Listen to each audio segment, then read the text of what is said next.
beautiful soul. This is Kristen Strother with Uplifting Counsel. I am a Christian counselor specializing in anxiety, stress management, and overwhelm. Today I want to talk about something that's a more general part of counseling, and that is how to get the most out of counseling. Counseling is a real commitment in terms of time spent and finances, and it has the potential to pay back many times over as far as quality of life, but there are certain things that you can do to really make the most out of your investment in counseling. First, I want to talk to you about things to do before you actually go to your counseling appointments, even before that first appointment. There's some things that you can do to make the most out of counseling. And in the next couple of videos, I'm going to talk about the things that you can do during sessions and then the things that you can do following sessions.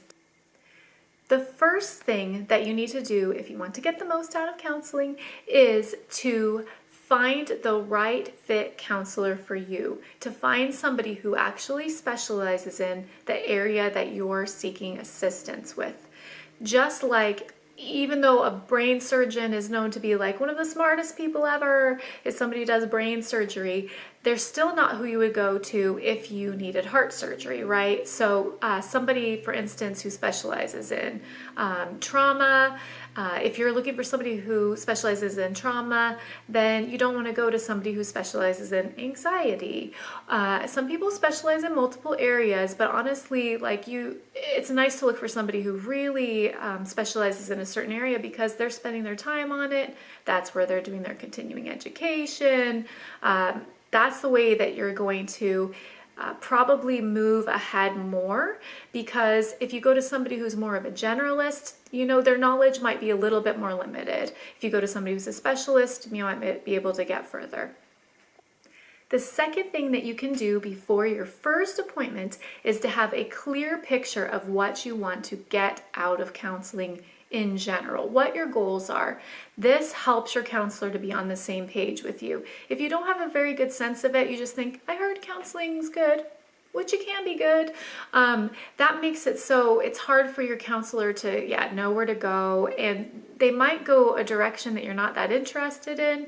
And so if you really want to get the most out of counseling, coming in with that clear idea and making sure that your counselor knows it from that very first appointment is super helpful.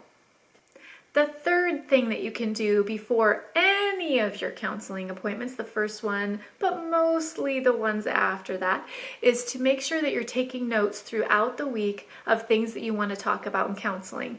Often, things happen to us right after, or things happen in our lives right after a counseling appointment, the next day or something, and it's really easy to forget it by the time that you have your next counseling appointment. And it might be something really significant that would have been really good to talk about in counseling, but it's been forgotten because it wasn't written down. So a really easy way to get the most out of counseling is to take notes throughout the week of the things that you want to talk about. So that's the first bit of the things that you can do to get the most out of counseling. Again, I'll have 2 more videos about things you can do during sessions and following sessions to make the most out of your counseling experience. Please comment below with some of the ways that you get the most out of counseling, or things that you've heard of are good ways to get the most out of counseling, and I will talk with you again in the next video.